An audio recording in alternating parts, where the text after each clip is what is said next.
At Women in Retail Leadership Circle, we're proud to announce the release of our 2020 Top Women in Retail Report. The 10th annual list features 36 top women and Women on the Rise honorees, representing the leading women executives in retail today. Download your copy of the 2020 Top Women in Retail list today at mytotalretail.com/resources. Women in Retail Leadership Circle members can access the report by logging into their account at womeninretail.com/research.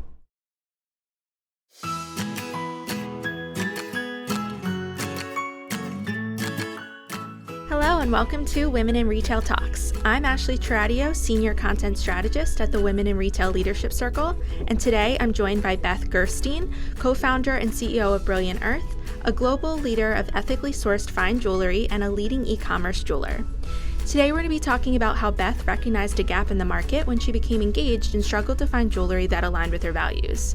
We're going to go into Beth's journey to co-founding Brilliant Earth, the company's omni-channel approach to reach millennials, and much more. So Beth, thanks for joining me today. Yes, my pleasure to be here. Thanks for having me, Ashley. So I gave a brief introduction, but could you explain more about the story behind Brilliant Earth and talk a little bit about blockchain technology? Absolutely. So I co-founded the business in 2005, so a while ago now. I co-founded it based on the principles that you really shouldn't have to compromise luxury with your values. It was something that I personally went through when I was getting engaged. I experienced firsthand the challenge of being able to find a diamond engagement ring that really represented my values. And when I talked to other jewelers, most of them could not say where their diamonds came from. They wouldn't recognize some of the social issues that I had just learned so much about in hearing about conflict diamonds and some of the wars that diamonds were funding in Africa. And I saw a big opportunity in the market to really be able to offer an ethical alternative for such an emotional product that was plagued by all of these abuses. So our mission at Brilliant Earth is really to be able to create beautiful jewelry while creating a more sustainable, transparent, and compassionate jewelry industry. And given our mission focus, we have been very much focused on increasing transparency and driving change. And actually utilizing blockchain was a great way for us to do this, and really advanced technology that we could integrate with our supply chain to really be able to securely track diamond origin, provide greater customer assurance, and also be able to highlight the journey of a diamond. So I think it's been really important for us to showcase to customers that the process of the diamond journey. They can see rough diamond videos, they can see a little bit about the manufacturing, and it just provides, I think, more information about where diamonds come from, which is ultimately what we're trying to convey. Great. So most of your consumer base are millennials. Why do you think millennials have such a desire for ethical jewelry compared to other generations? Well, millennials are such a purpose-driven generation. They're really interested in learning where their products come from and making sure that the brands that they support are aligned with their own personal values. They like brands that give back.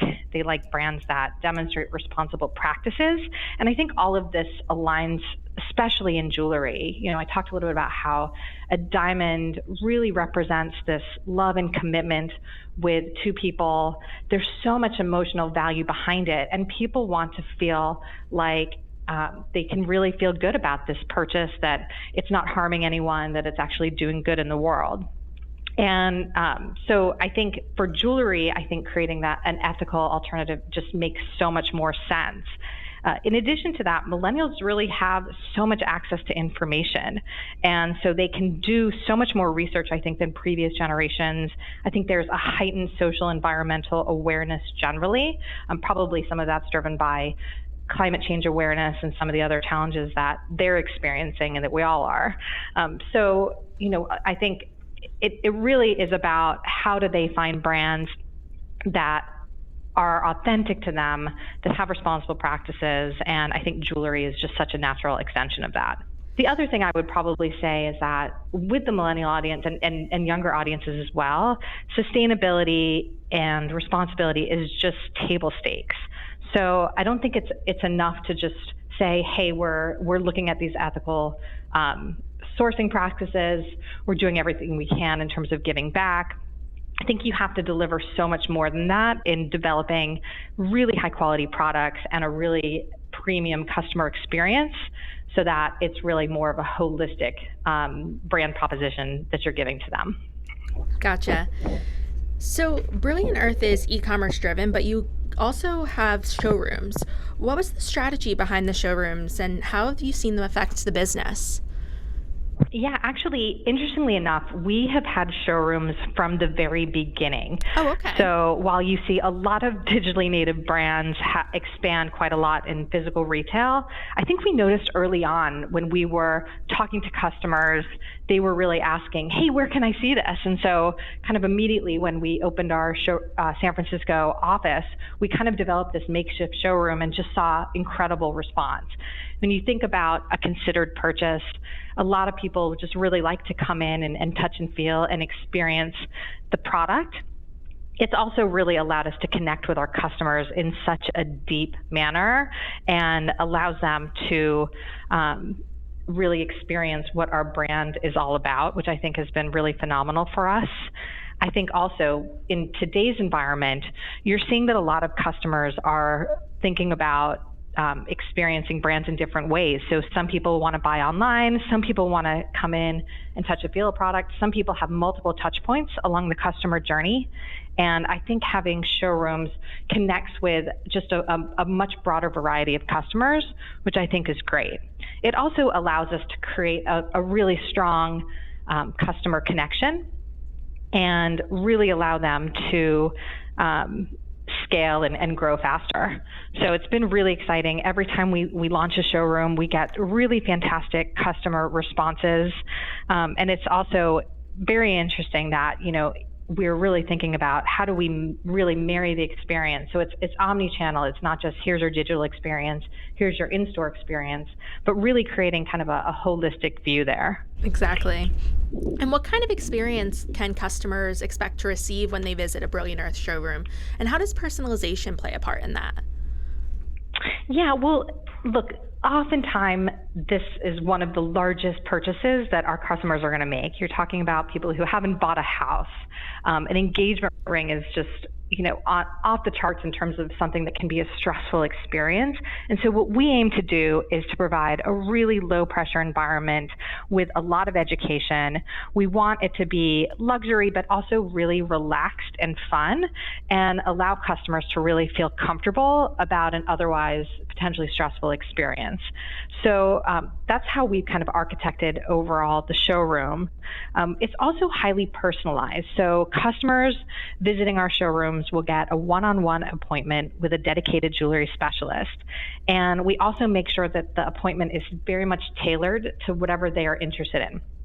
So we will curate the products based on what they're specifically looking for. So for example, maybe they're looking for a 2-carat oval and they want to see different halo settings. So we make sure that we have exactly what they're looking for when they come in so that they really feel like this is an experience that is tailored to them. And that's a very unique thing in the jewelry industry overall. The second kind of personalization that we offer is just really about our product. Like every product is kind of customized to the customer needs. So a lot of what we do, we create a engagement ring, and the customer will tell us the metal, they'll tell us the specific diamond that they're interested in, and then we create the ring specifically for their center diamond. So it's very much a personalized product in that each of these are kind of unique to what the customer is looking for. And based on that, we've really developed a host of personalization technology so that you can visualize the ring. We have a virtual try-on capability, which I think has been really well received by our customers so that they feel like they're getting something unique and they're able to actually see what that looks like on their hand without even coming into the showroom. So I think this experience for today's millennial customer is really key. They're very much looking for a personalized product. They don't necessarily want something that looks like everybody else. They want to feel like this is unique and unique to them. So let's shift gears a little bit. Brilliant Earth also has a nonprofit initiative that is dedicated to investing 5% of profits to communities that have been impacted by the jewelry industry. Can you tell us a little bit more about the initiative? Yeah, absolutely. Giving back is very important to our company. It's something that we have been doing really from the very beginnings of when we were founded.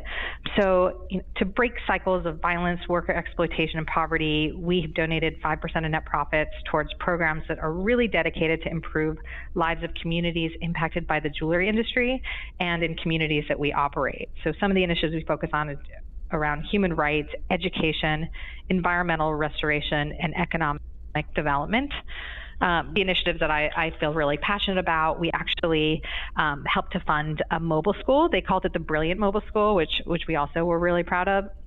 And that was basically providing access to education in the Democratic Republic of Congo. So these were children that may otherwise have been actually mining in diamond mining communities, but instead were given the opportunity to get access to education. We continued the education for a few cohorts of these kids, and ultimately they graduated, which was something that was really, I think, just so impactful for us and everyone on our team. And in addition to that, we have donated to provide training for artisanal miners in Peru, and making sure that they are not using mercury mining methods. Mercury is a really devastating chemical, and gold mining is actually the largest contributor to man-made mercury pollution. So being able to train these miners in mercury-free methods, I think, is also something that's really impactful. And then generally, we try and support nonprofit initiatives that we all feel really strongly about. We just partnered with the Rainforest Alliance with a pendant that we released just to kind of voice our support of climate change awareness. So anyways, I think they're all things that we can be proud of here, our customers can be proud of, and we know that we're contributing to the greater good. Yeah, those are all really great initiatives. Thank you. So I just wanted to wrap up with, what are your future plans and the future plans for Brilliant Earth, and how do you see it expanding and growing? Yeah, as a company, we are really continuing to improve our product design, product excellence, and overall user experience. The product, I think, is at the center of everything we do. It's why our customers come to us. We have a lot of unique design capability here, so we really make sure that we're providing exceptional design and quality to our customers. So that, I think, is very much important. In terms of the customer experience, that's both on our website as well as in the showrooms. And the showrooms is something that we paid particular attention to. We continue to evolve the showroom experience. It's so interesting working in the physical space. It's just so different than what we've had to do in e-commerce, because obviously you can't make the same types of changes. We just have to make sure that we're continuing to up level in a really and sequential way. And then we are continuing to look for opportunities for new markets and new showrooms. So I think that has been very successful for us, and we'll continue to seek those opportunities out. Great. Well, Beth, thank you so much for joining me on this episode of Women in Retail Talks. Yeah, it's been my pleasure. Thanks so much for having me. Thanks for listening. For more information on this podcast, please check out our podcast channel page at wirlc.com/podcasts for show notes. Women in Retail Talks is available on Apple Podcasts, Google Play, Stitcher, and Spotify. Make sure to subscribe on our podcast channel page as well. If you've enjoyed this episode, please take a few moments to rate and review this podcast. Thanks, and until next time, this has been Women in Retail Talks. At Women in Retail Leadership Circle, we're proud to announce the release of our 2020 Top Women in Retail Report. The 10th annual list features 26 top women honorees representing the leading women executives in retail, as well as 10 Women on the Rise honorees, who are all-star executives primed to become tomorrow's industry leaders. The list features exclusive interviews with all honorees, offering an introspective look at some of the brightest minds in the retail industry. Download your copy of the 2020 Top Women in Retail list today at mytotalretail.com/resources. Women in Retail Leadership Circle members can access the report by logging into their account at womeninretail.com/research.